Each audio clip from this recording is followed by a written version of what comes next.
Et toi, approche. Tu vas venir plus près. Je vais pas te manger. Tu es un ballon?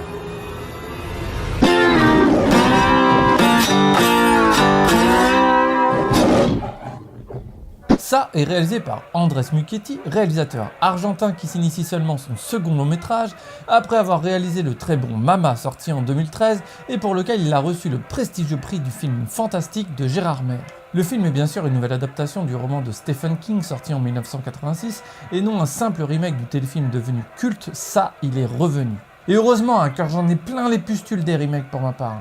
L'histoire se déroule dans la petite ville de Derry, où depuis des années des enfants disparaissent de manière mystérieuse. Une bande d'amis, surnommée le Club des Losers, va alors être confrontée à un clown tueur se nourrissant de la chair d'enfant qui l'assaisonne de leur plus grande peur. Dans un monde où les parents ne voient absolument rien, ils vont devoir rester unis pour faire face à ça. Tu cherches d'Edwin? Oh! Tu parles pas aux inconnus, c'est ça? Mais je suis pas un inconnu, je suis un copain d'Edwin. D'ailleurs, il est juste là. Alors clairement et globalement, ça est je trouve une franche réussite et comble nos attentes après le visionnage de la bande-annonce la plus vue en moins de 24 heures de l'histoire de YouTube. Mais j'ai quand même quelques réserves. Alors soyons clairs, même s'il s'agit là évidemment de la même histoire que le téléfilm, ça se distingue très nettement de son homologue et ce à plusieurs niveaux.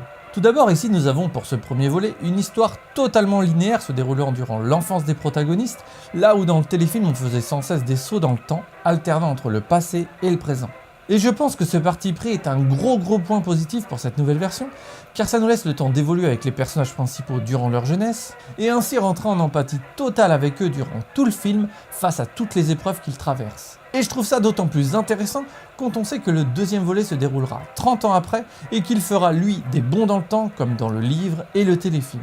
Et je pense que grâce à ce premier film, où nous avons eu le temps de nous accrocher aux personnages en partageant un bout de leur jeunesse, nous serons bien plus impliqués dans la suite où ils seront devenus adultes avec des flashbacks qui nous ramèneront à quelque chose que nous aurons déjà vécu avec eux.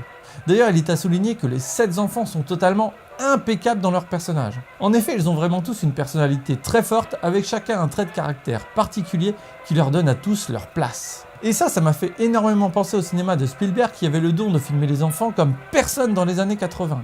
Et quand on sait que le réalisateur a été élevé au film de Spielberg des années 80, rien d'étonnant à tout ça. Tu veux une preuve que je connais d'Edwin? Eh bien regarde ce que je vais ramener. Quelque chose qui est par-dessus tout. Des bobs. Bobs. Bobs. Et toi, t'aimes quoi? Le cinéma? Passons au second point totalement différent du premier téléfilm. Ici, l'action se passe à la fin des années 80 et non plus à la fin des années 50. Et ça, c'est je pense la meilleure idée du film et celle qui le fait fonctionner le mieux. Car en effet, le réalisateur a non pas inventé une jeunesse fantasmée des années 50 qu'il ne connaissait pas, mais a fait appel à ses propres souvenirs, ses propres émotions d'adolescent, rendant les choses beaucoup plus réelles et beaucoup plus d'actualité. D'autant que la plupart des enfants qui ont eu peur à l'époque devant le téléfilm et qui sont nés dans les années 80 sont devenus adultes aujourd'hui et vont donc être particulièrement touchés par ce film. Pour vous donner une idée, on est clairement dans une ambiance à la Stranger Things. D'ailleurs, les producteurs de la série voulaient participer à la production du film, mais il en a été autrement. Tu veux savoir où il est, c'est ça? Alors, mets un petit pouce bleu et je vais te le dire. Mets un petit pouce bleu! Oh! Mais non, je rigole. Je t'aime bien. Alors je vais te le dire. Mais je veux que tu me promettes que ça restera un secret entre toi et moi. Tu me le promets? Enfin, la troisième grosse différence concerne le clown lui-même et l'interprétation de ça. Il semblait difficile de passer derrière la cultissime prestation de Tim Curry, mais Bill Skarsgård relève le défi à merveille, apportant quelque chose de complètement différent et personnel, et je le trouve bien plus effrayant. En effet, on s'éloigne de l'image d'un clown assez marrant comme on l'avait dans le téléfilm. Ici, on a une esthétique totalement revue avec un style différent, flirtant avec des éléments de l'époque victorienne jusqu'à ceux d'aujourd'hui. Ceci a pour effet de nous montrer que ça est en fait là depuis très longtemps et traverse les époques. Le personnage est une fois de plus charismatique et fait appel à notre imaginaire horrifique concernant les clowns, et ça marche toujours à merveille. Mais non, je lui ai pas fait de mal. Je te dis qu'il flotte avec les autres. Oh, tu veux qu'il revienne, c'est ça? Alors, viens le chercher.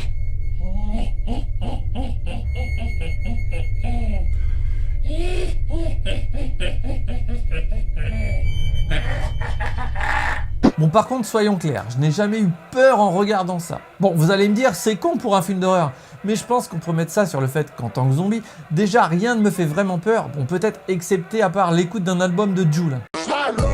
Mais au-delà de ça, je pense que le problème est qu'il y a vraiment trop d'humour dans ce film et que c'est mal dosé. Voilà ici pour moi le souci principal du film.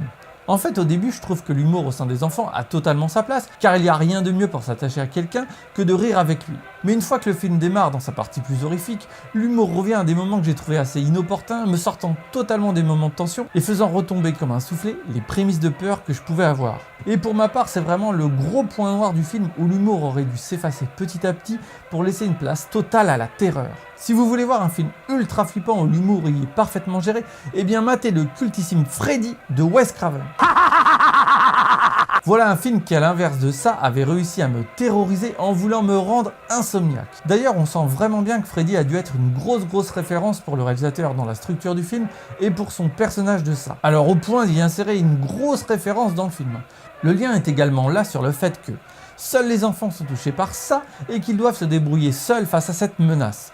En effet, comme dans Freddy, les adultes sont totalement absents de ce film et quand ils apparaissent, on a des personnages cyniques, assez monstrueux et ayant abandonné tout rêve. Et je pense que Stephen King avait vraiment à l'époque fait une critique du monde adulte qui est résumée dans cette superbe phrase du bouquin et qui dit « Être un enfant, c'est apprendre à vivre et être un adulte, c'est apprendre à mourir ». Bref, pour moi, ça reste un très bon film avec une réalisation largement au-dessus de celle du téléfilm, mais il ne rentrera pas dans mes films cultes, faute en partie due à l'humour trop présent.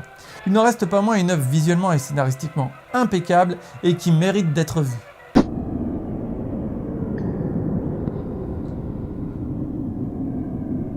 Ah mais qu'est-ce que vous faites là les survivants? Mais pourquoi vous avez l'air flippé comme ça? Vous vous inquiétez pour moi? Mais non mais regardez ici, c'est le paradis sur terre, il y a des boobs qui flottent partout. Mais vous inquiétez pas. Tu flottera aussi.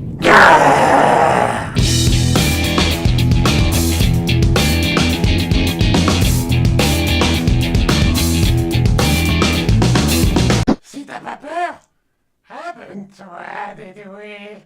Lâche un petit pouce bleu. Et encore, mais peut-être que tu flotteras avec nous.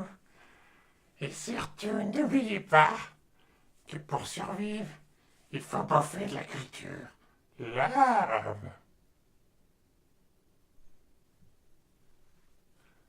Oh, mignon.